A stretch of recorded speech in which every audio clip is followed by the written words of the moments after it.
Hello, everyone. Back once again with a breakdown of another song from my album. This time we're going to do a track called Detachment. It's a banger, but I feel that way about every single song on the album, so that's not saying much. Good dark track, nice bit of vocals, pretty minimal, arrangement's pretty simple too. We're going to go through the plugins, the mixing, the mastering, the general arrangement, and just the way in which I approach this, my workflow and everything around the song. And so hopefully, if you watch the video, you will maybe learn something, you'll maybe be inspired, or maybe you'll just grow an irrational hatred for me, who knows. But either way, we're going to proceed, and I hope you enjoy it. But first, let's listen to the track so you understand what we're working with, and then from there we can break it down. But let's hear it.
Banger.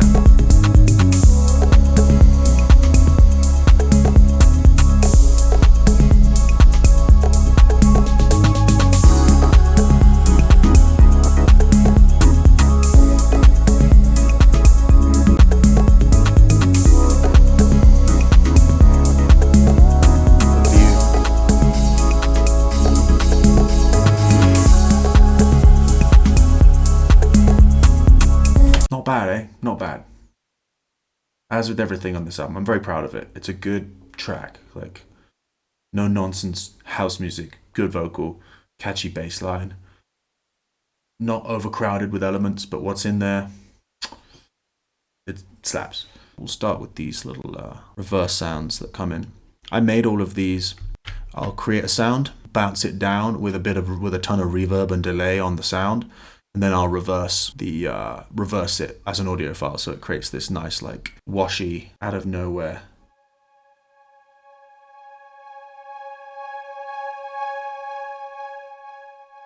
And then on the channel itself, I will send it to a bunch of different delays. So I've got it sent to a 1/D delay, a big amount of reverb, and a 1/4 delay too. So it's like just this really nice wash of sound. I do it all the time, but I think I did it even more because this is quite a minimal track. I use these, you can see throughout the arrangement, kind of alternating and in different combinations to just go from one section to the next with nice smoothness. I think that's the best way to describe it. So that's the first one. Second one is a very similar type thing.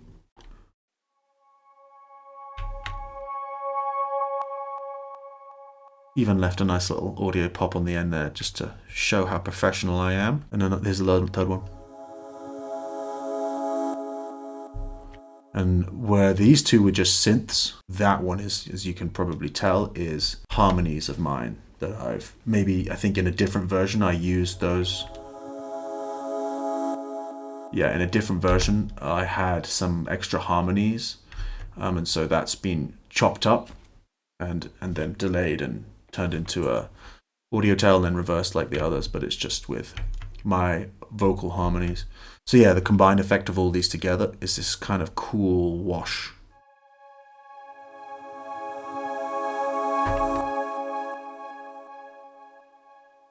Yeah, nice. And then that runs into this section.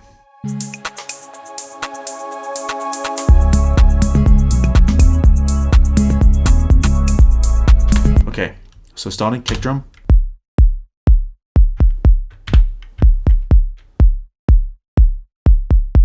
See the audio MIDI.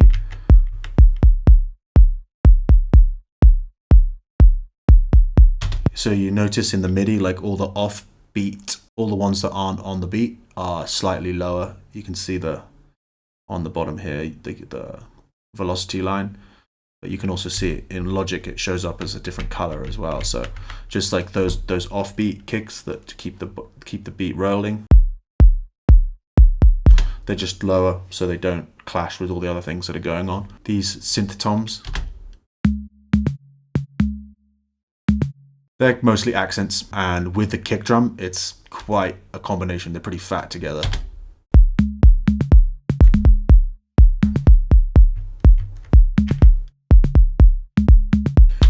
And you'll see, like, I'm quite careful when I'm putting together my MIDI of like the bigger sounds that they don't clash at any point. You know, they're all not having to compete with each other and they're not playing over each other. The toms, which are also quite a low end heavy sound, don't interfere with the main kick drum. They're always in the spaces where there isn't a note hitting. Like here it looks like they're overlapping, but it's still on a different rhythm. So you'll hear it never clashes, but they complement each other. This sound is a drum synth, deep tom sound, which I use all the time. Same with the kick drum. It's the Logic Synths Heavy kick, and then I've tweaked it a little bit, but more or less the kick I use a lot. Pretty much the same kick on every track in this album. No shame.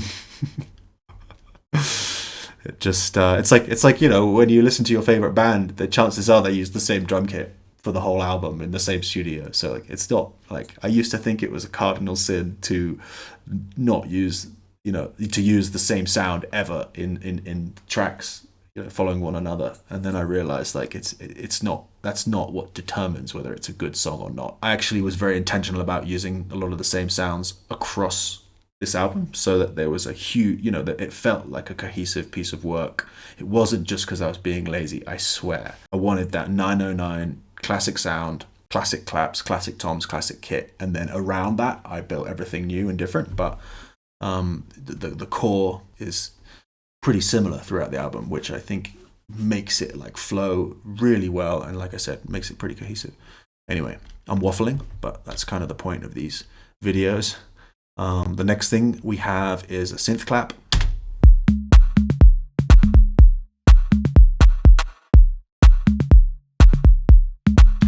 Sample delay on that to spread it left and right. Then a battery clap right and a battery clap left. These are just from like random sample packs. If I take off this clap, you can hear it a bit better.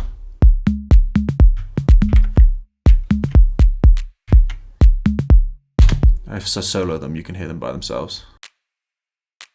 Again, these just are like super quiet to add width. Very subtle, but the combination of all three claps like this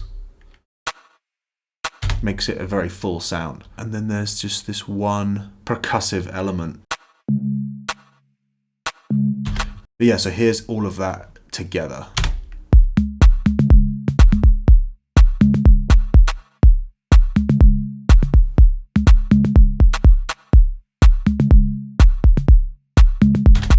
Pretty nice. The next section is all the percussion. We'll go through that. Shaker.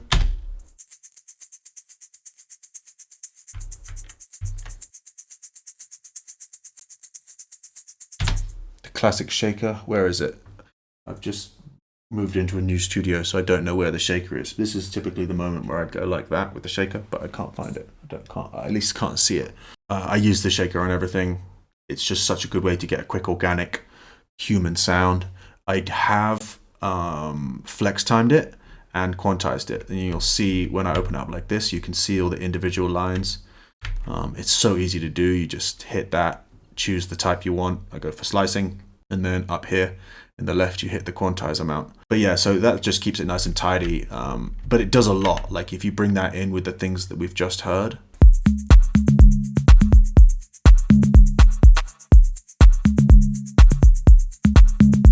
it already sounds like really full, and that's not many elements. I've done transient master on this, so there's a lot of sustain taken out. I'll bring it up and you can hear the difference.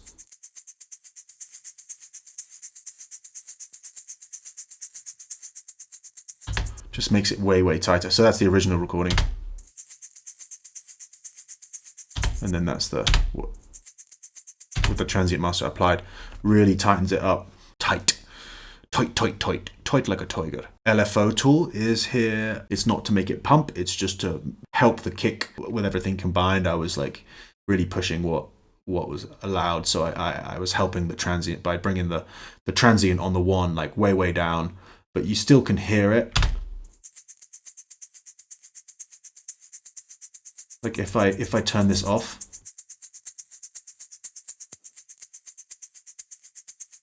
and back on, it's not like totally killing the note, it's just making sure that when it's combined with the kick, it's not like, it's a very subtle sidechain. It's just making sure it doesn't clash too hard and push the overall volume too much on the one. There's a little bit of round on it, but that's all automated for the ends of phrases. I'm pretty sure it only does it once.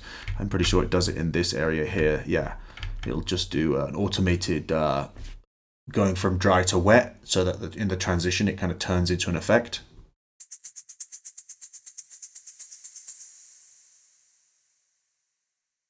Love that. It's so simple. Do it all the time.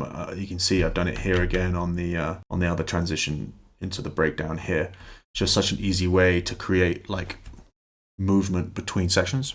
So okay, so the other things that are here, a hi-hat.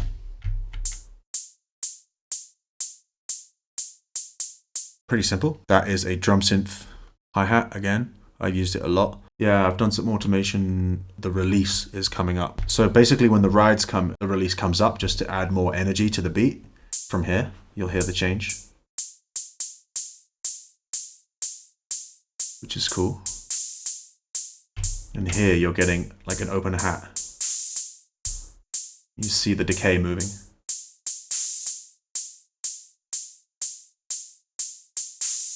So it's cool when it opens up like that. It just helps keep it very human. Cowbell. Oh, I love it. There's such a tail on this cowbell too. Yeah, it's a drum synth like 80s cowbell. That's when you play it in, that's what it sounds like. So that way you can tune it. You get it's more melodic element than a percussive element, but it's both. But it ends up in my percussion group because I don't want it to be competing with the other melodic elements that are in this different grouping. There's just a little bit of reverb on it. So yeah, 2 different reverbs on the cowbell. I wouldn't usually do that on percussion, but obviously it's a melodic element, so it's okay to have a bit of an audio tail. There is a rim shot here. Nice. That's Battery. I think it's called Aquarius Earth, this one. I love Battery. Native Instruments. great plug. And thanks for the artist discount. Great company. Want to shout out Native Instruments? Maybe send me more shit. I don't know.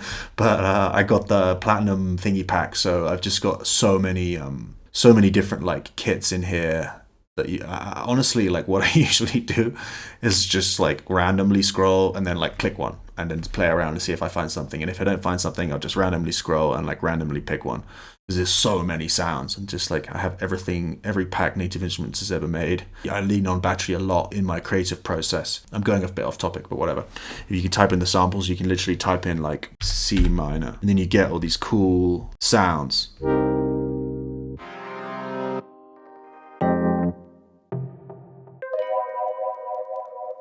And then you can drag those sounds into samplers, or you can drop them in. And these types of reverb sounds that I make, I often use. I'll just type in the key that I'm working in, find a cool sound, put a bunch of reverb and delay effects on it, and then reverse it, and you end up with things like this.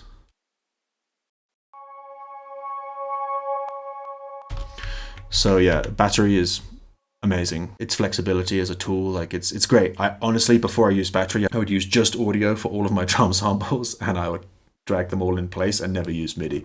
So it kind of cleaned up my projects a lot when I started using battery for all the other sounds, because it would look like an absolute mess. I was listening to some of the tracks of mine that are on YouTube from 10 years ago, and I'm like, can we take this down? At least it shows progress, which is nice. Anyway, I'm really rambling today, so thanks for sticking with me. This is just a battery hat. Nothing crazy. Pure drip hi-hats. I use that all the time. It's a really good one. That is all of the percussive elements at that moment. So let's just hear them all together.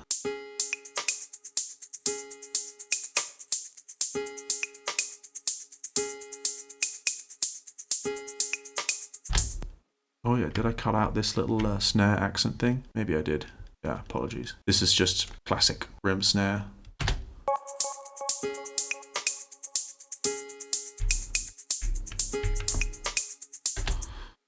Yeah, not a lot going on in the percussion, but very effective on the group itself. You can see these are all grouped here into this bus. There's just literally some low cut, it doesn't mess with the kick, and then a little bit of Saturn 2, which I love, clean tube, drive at about 10%, and then the presence is up at 0.72.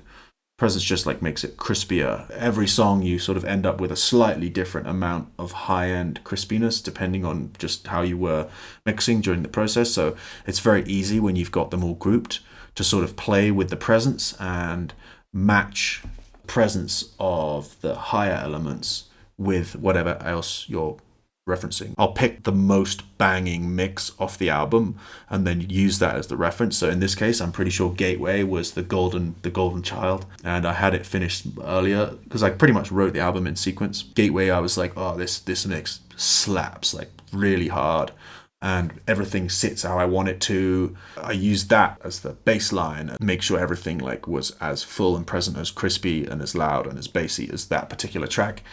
And a really, really quick way when you're doing that. You've mixed it perfectly out on itself, and then when you're just doing the final tweaks, you sort of open the other track and be like, okay, yeah, I can hear this one's more crispy than the other. You can just whip out Saturn and play with the presence until you get it right, and it's much easier than going in and completely changing all the different EQs on the tracks themselves. A tip if you want to be efficient, or some people might say lazy, I don't know. I like to think it's a bit of both. Yeah, so that's everything together. Let's hear that.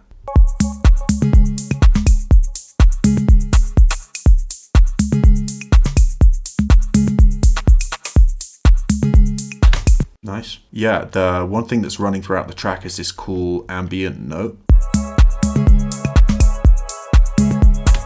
And I think this is a perfect example of using battery to start a song. I may have even started with this sound. Like, I love to do that. I love to write, just hold down, find a cool like sounding pedal note, drone or whatever you want to call it.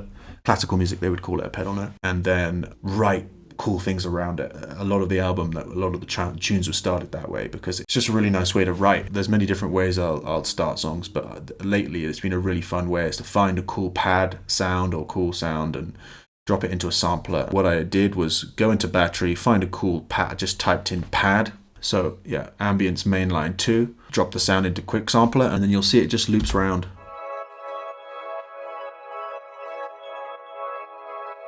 this little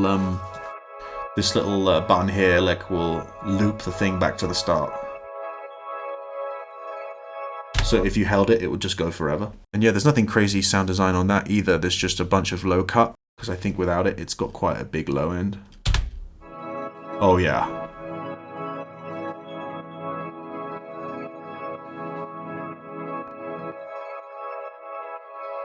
Let me take this off. Yeah.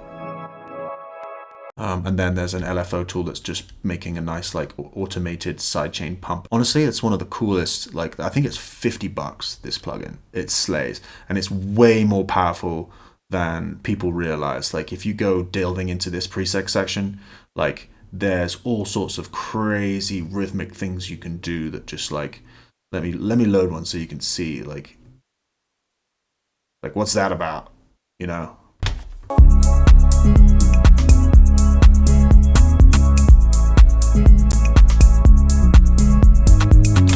Okay, then the bass line.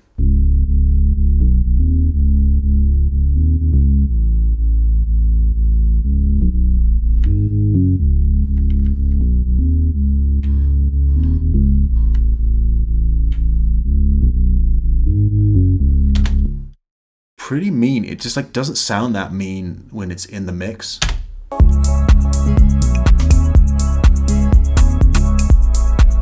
But it is pretty mean.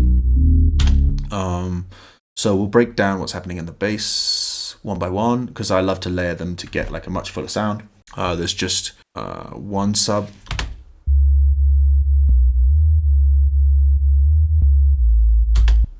Nice. And then there's a second sub below for extra deep low end. It's going to go off the end here. Yeah, you can barely hear that, but it's there. These are both just ES2 subs. This one I've done a high cut on just to really make sure it doesn't interfere with the other one, but together there is a little bit of phasing, but it's almost like you want it. Oh, maybe there isn't. Most of the time I'll put a sub underneath. Sometimes I don't, sometimes I do. Wow, this is why this bass is so fat. It's like I didn't even cut the low end of the Monarch that's playing. So there's a Monarch bass. It's a lot of bass in this one. I mean, there's not a lot of elements, so like I kind of intentionally like made the bass a lot more present and thicker and fatter than I would usually, because it's just pretty much this whole track is a drone with a bass line. There's very few chords. Like usually the section here that's blue is where I have all the chords, and there's you can see there's one. Oh, there's a piano here, and then there's one blue element, which is what signifies the chord. So literally, it's all bass and ambient and percussion. There's like so, and vocals. There's so little like chords, so that's why the bass line is like so present in the mix and so fat, and it's got so much low end. It's a bass line driven song. There's only just on the reactor. There's just a little bit of boost in the mids, as if it needed it.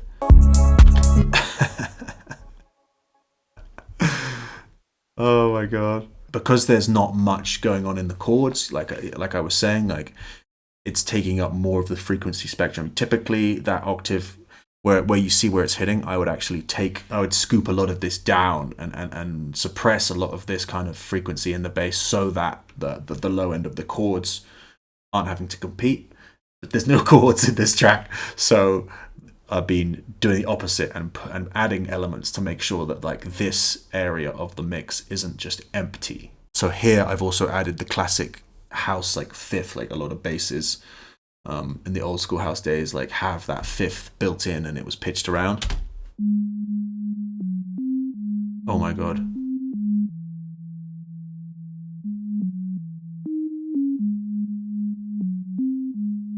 It's not even the right note. How did I miss it? This is on the album, so brush over that particular element. But there is chorus on it. No, I'm hearing it. I'm like, how did I miss that? Oh no. This is a song that is on Spotify. And that is a pretty glaring error. Oh well, no one's perfect. So the bass together with everything else.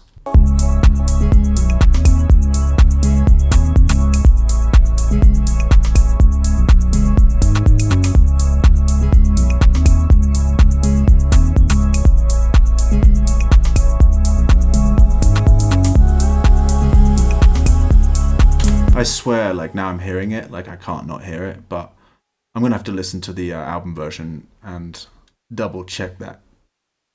I have to do it right now. Oh dear.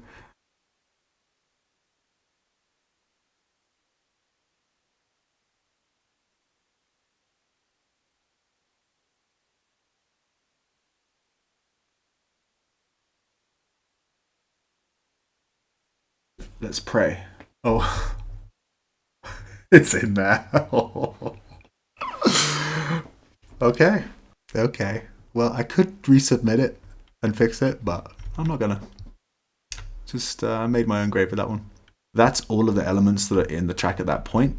Then the next thing that comes in is this cool little vocal thing.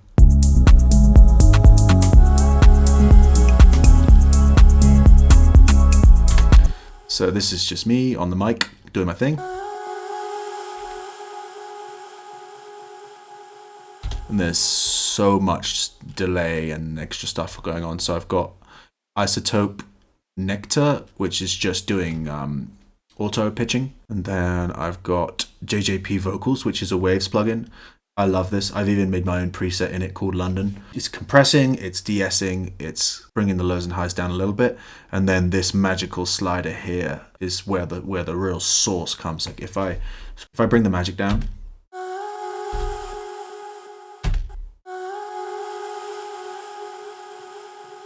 bring it up, it's magic. There's no other word for it. Then space is just built-in reverb. I'll bring that down so you can hear the difference too.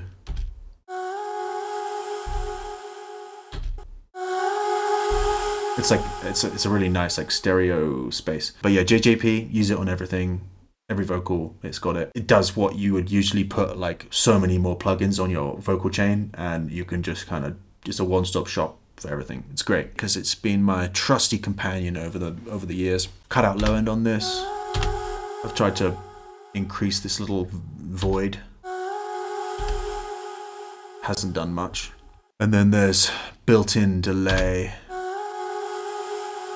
Yeah, ping pong H delay, another absolutely classic trusty Waves plugin that has been with me since day one and has never needed to get another delay. It just does exactly what it says on the tin. So it's a delay, and then that delay has been sent to another delay on top of it, which is why the tail is so long. Like the sound is actually quite short, but it goes on forever.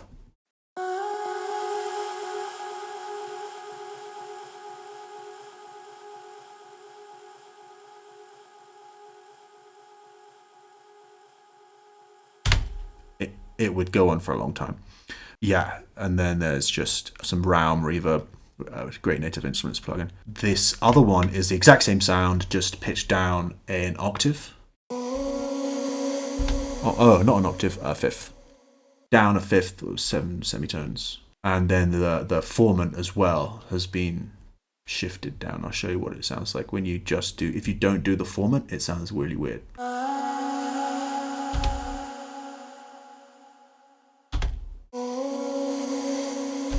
Just really cool when you can put the pitch up and put the formant down, which I've done on other tracks, and it's really effective too. Like the combination of that makes these two like pretty cool, and it's just like a way of using the same sound in a different way. Like it's the exact same audio, same thing. That's all that's happening in this section of the track. Yeah, pretty basic.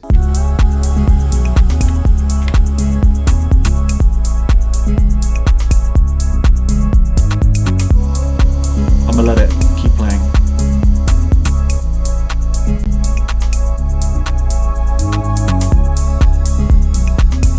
I've been waiting so long.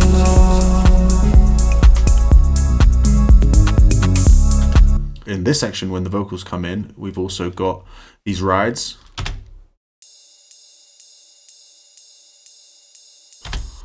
And I may have made, this is if you want to copy my sound, screenshot this now. These are all sounds just from here. Like I went through and typed and found a bunch that I like. And like you said, because I've got everything that Native Instruments makes, when you go through the samples, like there's a lot of rides in here. And I just do my sample, just look through samples in here. I think every now once and again, like I'll go through and change these out, because I'll probably do that for this next album, the one that's coming after this. I haven't started writing it yet, but usually what will happen is I'll go into my template and like swap out all the sounds, come up with a new cool like palette to use. The Hans Zimmer way. If you've ever seen the Hans Zimmer masterclass, every time he does a new movie, he'll like build the palette first before he writes a note. He'll build all the sounds out, and then once he's got like the soundscape designed, then he'll start writing, which is such a cool way of doing it, and it kind of inspired me to do the same and like go through on a day when I'm not feeling very creative or it's not working in the studio. You can be really effective with your time by making things like this. I called this London Rides, and it's just rides that I liked. I went through Battery, picked them out and put them in. So whenever I start a track, I don't have to spend ages looking for a ride that I like. Like every single ride in here is a ride that I like. And therefore, just the writing process is sped up so much. But obviously, you have to swap them out. Otherwise, you'll have the same ride in every song after a while. But typically, I don't use the same one twice, but I obviously have at some point. So yeah, those rides come in. They sound great. Melodic thing is this. Interesting. Not sure what I was thinking there, but sounds kind of distorted and weird. Drum synth tom, and then this is a sine wave behind it. Cool. Yeah, they just kind of go with the toms up here. Cool. It's just an end of the phrase type thing. Not so bad. Let's do the vocals. I've been waiting so long,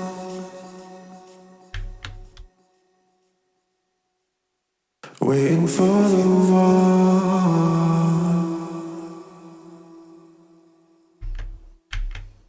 Did you send me a lie? Cool. It's like a bunch of things layered, as you can tell. This is the main vocal, which is not that affected. I've been waiting so long. There's just a little bit of auto-tune on this, 45 millisecond response time. Then there's a little bit of EQ, because I think this mic that I use isn't very good. And it's quite muddy if I don't like cut out a lot of the low end. 'Cause I like to record it like right here. I'll turn it off, you can hear what I mean. See? I've been waiting so long. It's just all this stuff here, 60 and below, it just doesn't need to be there. It's just muddying the mix. And so I've taken it out. Simple as that. I've been waiting so long.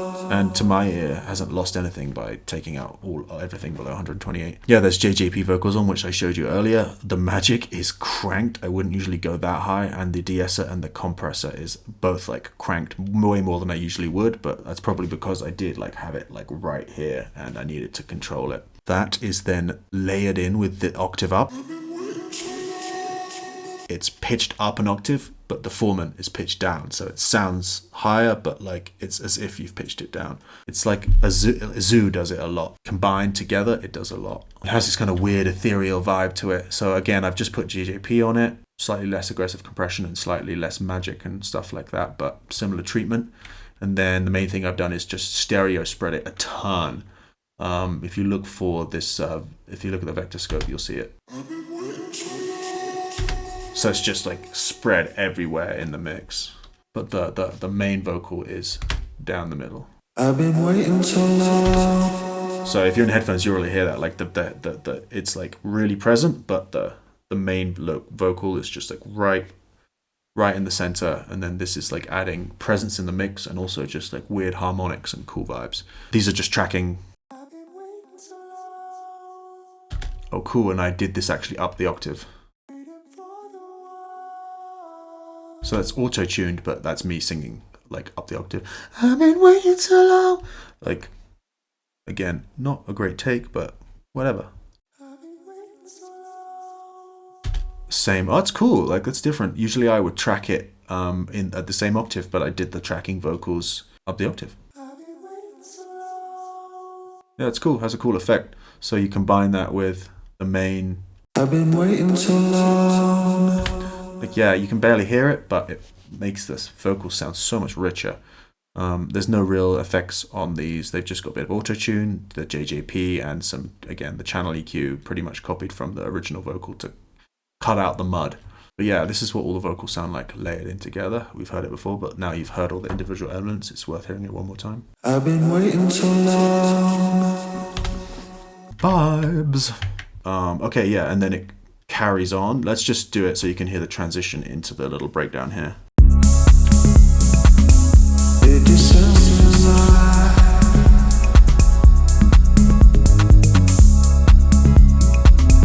And I sense time. Cool. So yeah, before the breakdown hits, there's this nice little like harmonic leader. There's just auto-tune and vocals on them. I'll let you hear the individual elements so you can see how the harmony layers.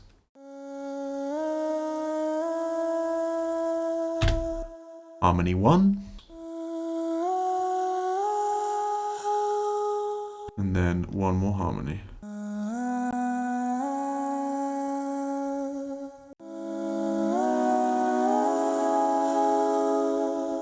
If you were to ask me how I wrote those, I was a choir boy, so I usually just sing one line and then we'll just hit record and automatically sing the next harmony line above it, because it just comes to me, because I spent so many years as a choir boy like singing all these harmonies, and so like I've never really found it hard to write harmonic elements and like layer my vocals up like that, because it just comes very, very naturally. And for some people that's very difficult, and I didn't realize until I worked with some other producers that like I would just layer harmonies really quickly and they'd be like, how the hell did you do that? And it's like, yeah, I was a choir boy, like but that kind of like it's made its way into my sound. Like there's a lot of layered harmonies and a lot of harmonic vocal textures, because like that's where I came from, that's my background. I think one of these sounds is what I chopped up to actually make another sound. I'll often do that tool a lot. Like I'll make a harmonic layer and I won't use it at all, and then I'll slice like one little bit like that and make it into a sample, and then write something completely different with it. The most unique synth you have available to you is your voice. Even if you're not a good singer, you can use your voice so many creative ways to like make other sounds. I always try and encourage producers who are asking me for tips, like, yeah, like no one's got that plugin, like no one's got the Your Voice plugin, and they can't recreate it. And so like I really lean into my voice in my sound, even when I haven't got specific like lyrics or vocals. There's always vocal elements. Keeps things super unique. And then there's this other little transitional sound. Nice. That's just a bunch of automation on this thing. Tremolo is going on and off. Nice. Yeah, the filter effect again. I do this a lot. The filter effect is just built into the EQ. A little bit of local, a small room reverb, and then I've actually sent it to a chorus bus as well. It's like a minus 13 send onto a chorus. So it's a little one of very few chords in this whole song. Ever since it's time.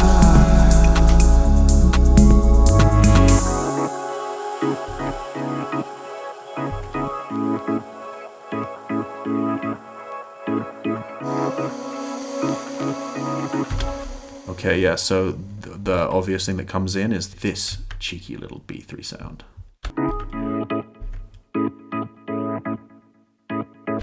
And you can tell from the MIDI and the way it's like, it's not like a consistent velocity that I played these in, but then I quantized them. It doesn't really matter with an organ, you can't tell. It's just a classic Contact B3. It's such a classic sound. Yeah, there's just a little bit of delay, a 16 delay, which helps with the rhythm, and then some chorus on the chorus bus. So the original sound is intact, and then it's also being doubled up and chorused on the bus to like make it wider and more present in the mix. So that comes in, and then also is in the drop too.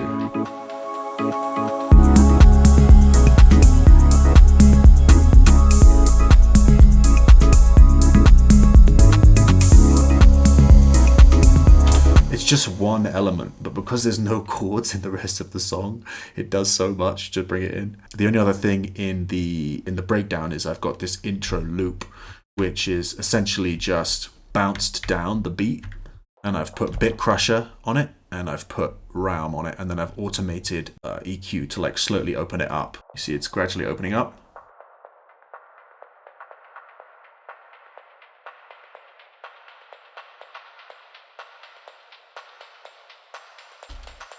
I do that a lot for intros. I just like do a bit crusher and an EQ on the existing beat.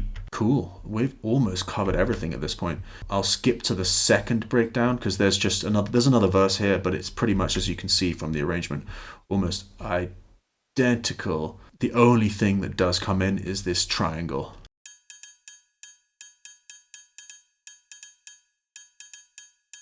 It's nice. It's a subtle little triangle, but when you put it in with everything else,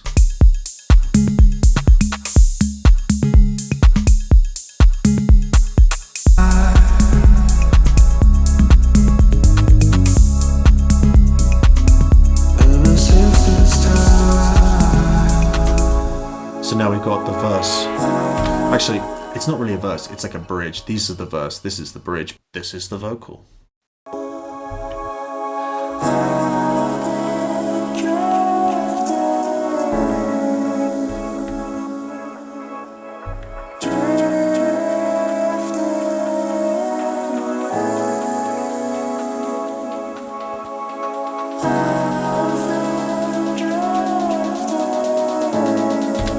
So yeah, I've got that layered with the harmonies that came in earlier. There's actually more going on in those harmonies, so we'll start with that.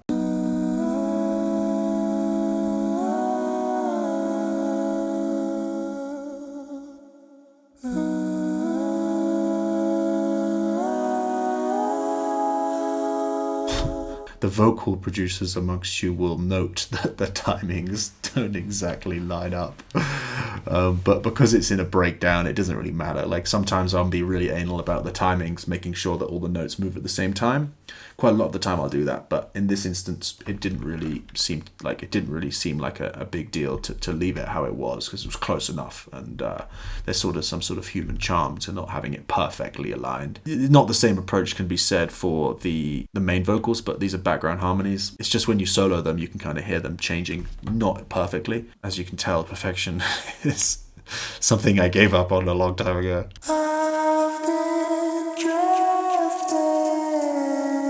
And there's not much to this vocal. I've just taken out a lot of the low end here, just the scoop.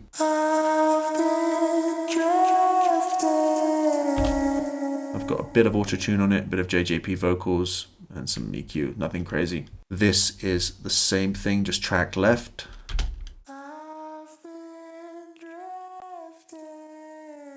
And then it's the same thing again. Much drier in both those things, just to create presence and width to this sound, but here's it all together.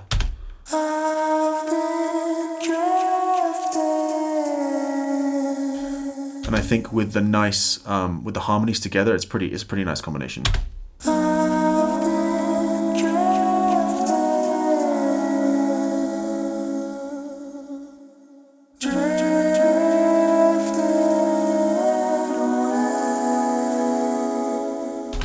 Do you see the choir boy thing now? Just a very simple vocal, very simple lyric. I actually came back months later and added that, having finished the song a while ago. The piano comes in here then. That's the only other thing that happens in this breakdown here. And I just played these chords in.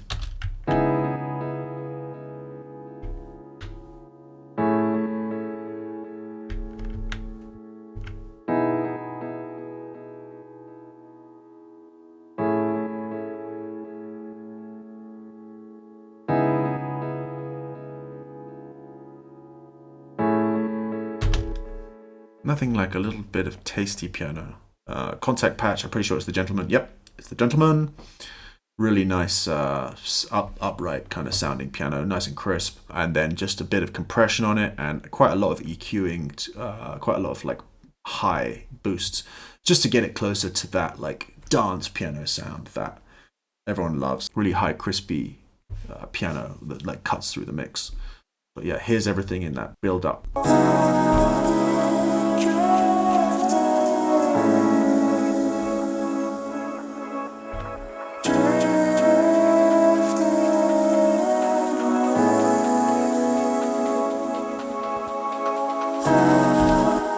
And then there's obviously this snare coming in, just building up like this.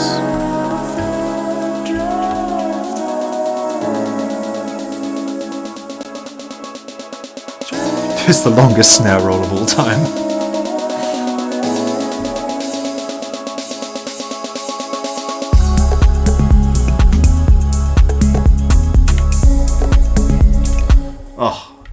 drop. So there's very little new that comes in the final drop, just a few extra elements. I've added this hat here to like help with the build up. It's like the most classic house trick in the book. 1, 2, 3, 4.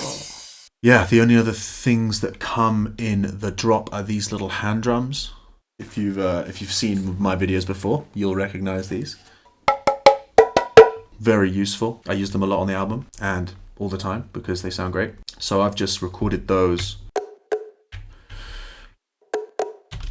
And done a take on a pan to the left and a take pan to the right. You can see the timings don't exactly line up, and that's very intentional. Here again, the timings don't line up. That's just so that the drums are developing and there's a little more energy for the final drop. But like if you hear it all together.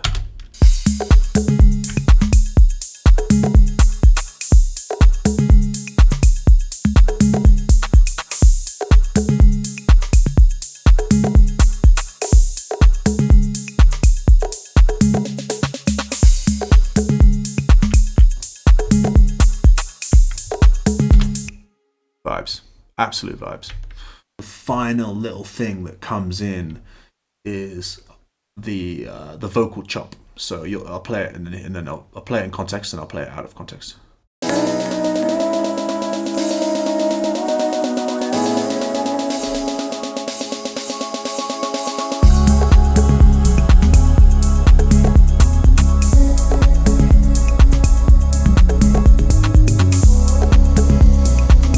There's another one here.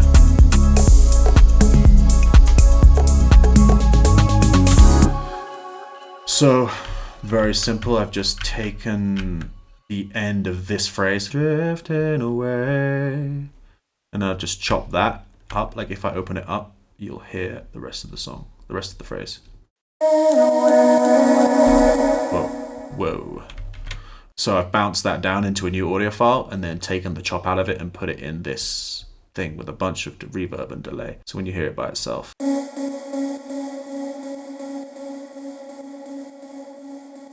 Mega feedback at 98. Is that 98 or 93? 93. And so there's just a really, really long audio tail on it and there's some round.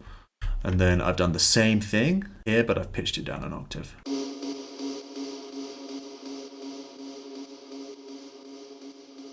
That's it. Yeah. I have no idea, no sense of whether I've been talking for like hours or minutes with this one. So apologies if this is a really long ramble. I'll try and like edit it so that it's not just insane waffle. I forgot to go through the processing on the buses themselves. The main vocals, yeah, it's pretty heavily processed. A lot of de-essing. You're the girl of my dreams. So it's just taking out the girl of my dreams, like the sibilances. Equalizer, doing some reactive, what do they call it again? Dynamic EQ. You're the girl of my dreams. Really taking the low end out. There's so much low end in the sub, in the bass already that like I don't need the vocals to like compete with that, and it just makes the mix so muddy. So it sounds by itself a little lacking in low end, but when it's with the bass, it's very loud.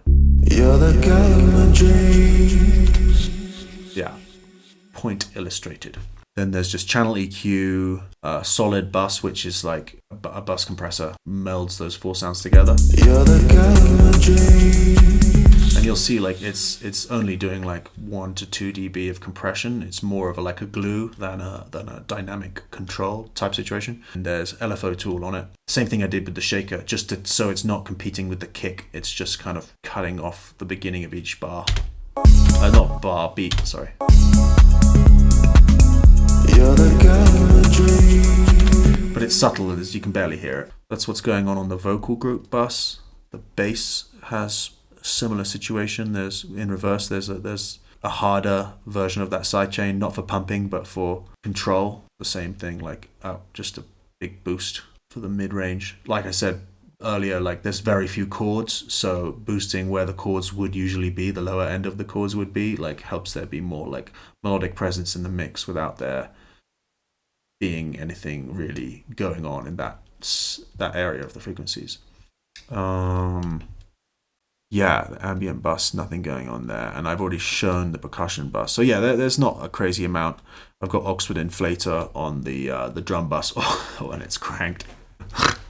And then I'll show this real briefly, just the mastering plugins. I stagger a lot of the gain across a whole bunch of different plugins. That way, no single element is you're not working any of the individual plugins too hard. You're just doing a little bit of dB gain on each of them. So I'll turn them on in sequence real quick so you can hear. Okay, so the SSL and the volume gain's coming from the makeup, and then the Pro L. And this is more just like reducing peaks rather than like really doing a lot of boosting gain, but I've got true peak limiting on, and I've got the punchy setting, and I've got oversampling at 16. And then the real volume increases happen in the next ones. So I've got a dB coming in here.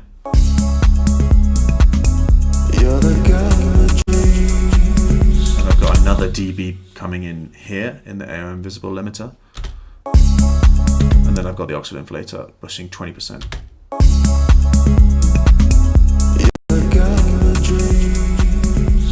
That's off.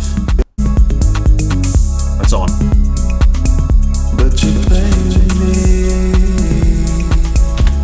Big difference. So that's everything. This is what the mixer looks like.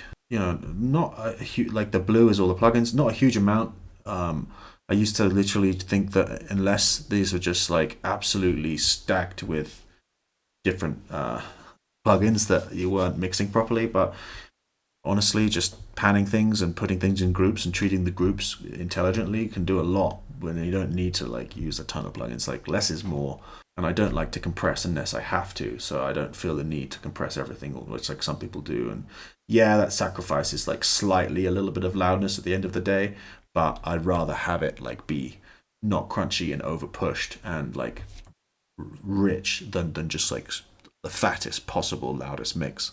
And it still like can hang with like mixes when I'm DJing. Like it still can like hang alongside the ones where they just completely compress the shit out of it, but it gets tasteless after a while. Like you're like, where does it end? You know, like you have to at some point like realize that just loudness doesn't mean it's musical or nice to listen to. It's just like, you know, loudness for the sake of loudness. I don't agree with. So that's why like I don't really do a ton of compression on the individual channels.